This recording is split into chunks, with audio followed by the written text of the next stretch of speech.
mula sa ABS-CBN News Headquarters. Kasama ang inyong sandigan ng katotohanan, Corina Sanchez, Henry Omar Diaz, Aljo Bendijo. Ito ang TV Patrol! Nagkaroon na ng lakas ng loob ang mga Iraqi na magrally sa kalsada laban sa mga kano. Abala naman ang iba sa paghahanap ng trabaho at pagkontrol sa mga magnanakaw.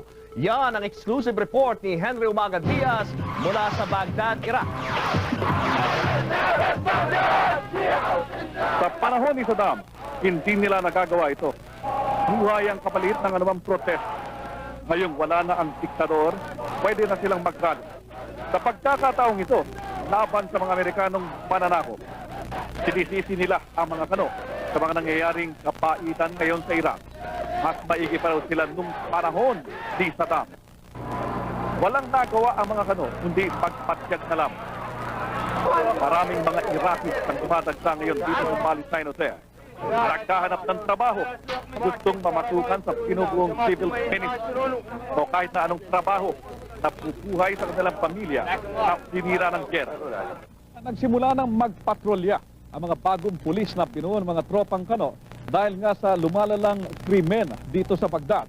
Samantala nakasama na rin natin ang ilang mga vigilantes na pinuon ng mga residente dahil nga sa mga problema sa Alibaba o yung mga tinatawag nilang magnanakaw sa kalye. Pinipigil ang mga sasakyan sa kalye. Tinitignan kung may mga nakaw na bagay sa loob. Huli ang mga magnanakaw. Ang ilang pumapalag, nagugulpe.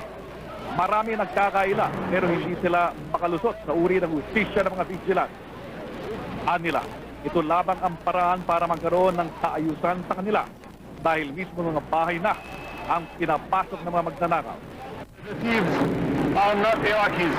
They are maybe 1% of the Iraqi people. Yes. They are coming from outside. Dahil dito, muling pinuon ng mga kano ang may 2,000 mga pulis ni Saddam dito sa Baghdad. Kahit na marami sa kanila, sangkot sa pagkawala ng libu-libong taong naging kalaban ni Saddam.